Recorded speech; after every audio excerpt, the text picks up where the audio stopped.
This is a September 1974 brochure for the Austin Maxi, one of my favourite BL cars and the last designed by the great Sir Alec Issigonis. If you'd like to see my video on the Maxi itself, then click on this link up in the corner now. But today we're going to have a look through this brochure. This being from 1974, it's from the era before nationalisation and the implementation of the rider report. Therefore we see that the car is still properly badged as an Austin. Later it would be just referred to as a Maxi, and as I'm woefully unprepared, you can see that in this brochure here, which just says Maxi. There's no Austin badging on it anywhere. Anyway, the nice Maxi script along the top and a nice selection of Maxis with the top of the range HL in the centre.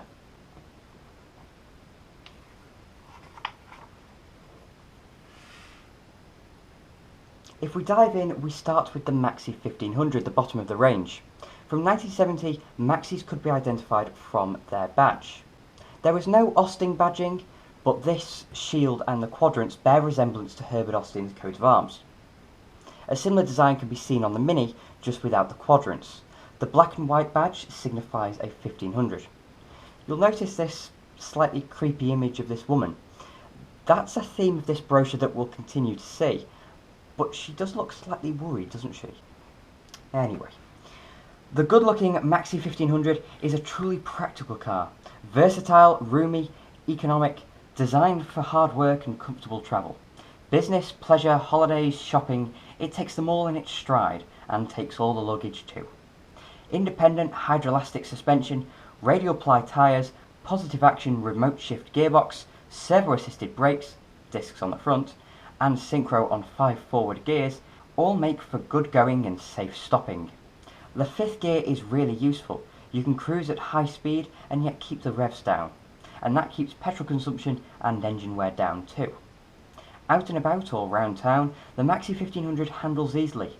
It'll turn inside a neat 34-foot circle, and inside there's lots of room to manoeuvre. Just open any of the 5 doors and the back one is a big lift-up tailgate, and you'll realise what space should mean in a car. As mentioned up here, the Maxi used hydroelastic, and it was the last car to do so. It would eventually get hydrogas in 1978. Where the Maxi really majors is its downright practicality, which BL were more than happy to capitalise on. Here's the Maxi doing its party trick. The hatchback layout was a massive advantage at the time, but a multitude of factors came together to ensure that the Maxi didn't enjoy the reputation or success that its engineering deserved.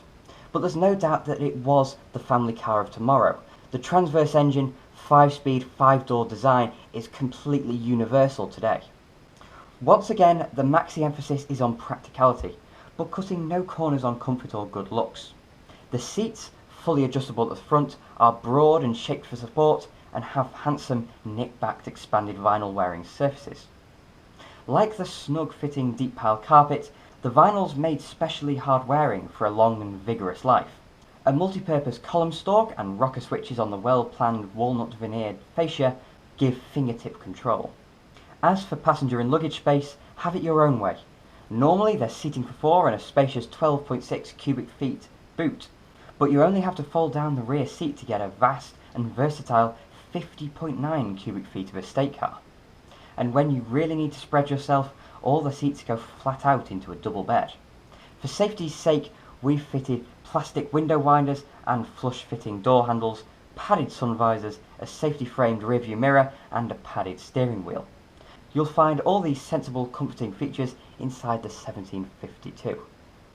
Judging by the number of comments on my Maxi video about uses for this layout, vigorous is probably the right word for BL to use in their marketing. The Maxi 1750, of course, has the bigger 1750cc engine.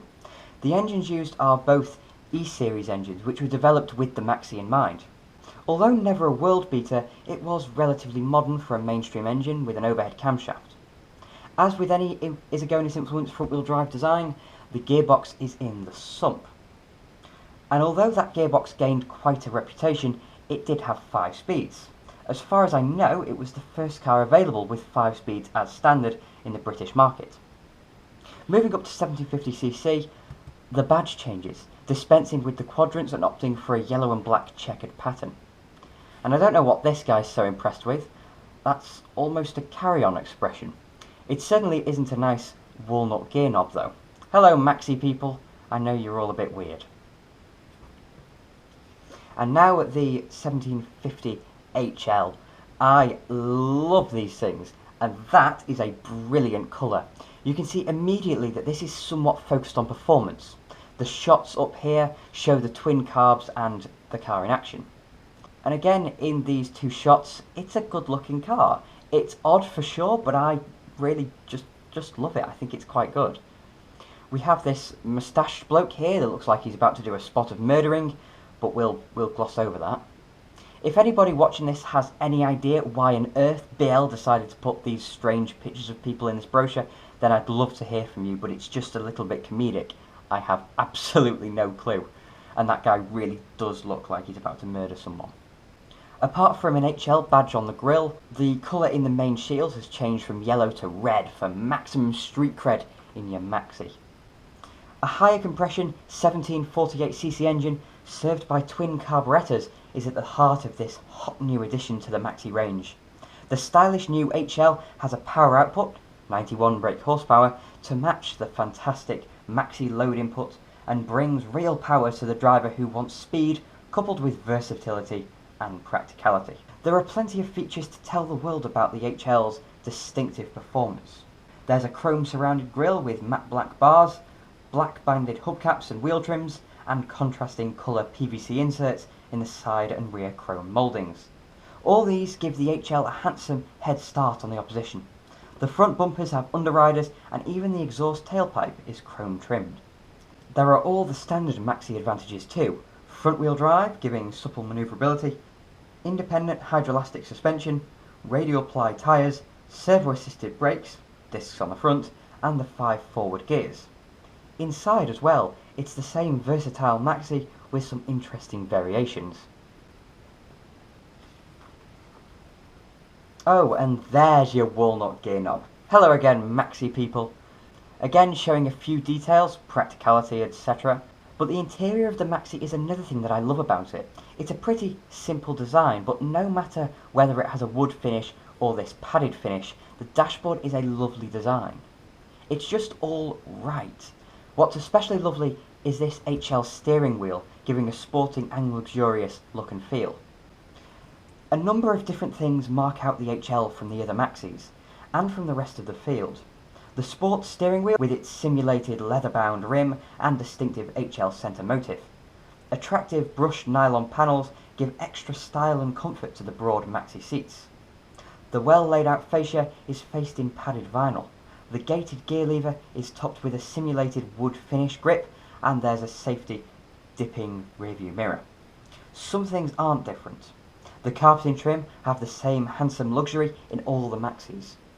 All have a steering column lock, a locking glove box, 2-speed heater, hazard warning lights, cigar lighter, heated rear window, and draft-free fresh air ventilation. And all have the 2-speed self-parking wipers and twin-jet washers. On the HL, the washers are electrically operated. Now that's really posh. The HL combines performance and extra style with the Maxi's renowned versatility and practicality. It's everything a performance saloon should be, and a lot more. So here we are, the end of yet another British Leyland brochure. But unlike the rest, the Maxi is a car that I really want to own. It's a lovely blend of eccentricity and sensibility that stands out to me as an all-round high point. I really love it. And here are all the specs. If you want to read them, just pause the video if the video is good enough so that you can actually read any of this. I have no idea. But for now, thank you very much for watching. If you enjoyed the video, then please click like and subscribe to TwinCam as well, because it really helps. I'll have more coming along very soon.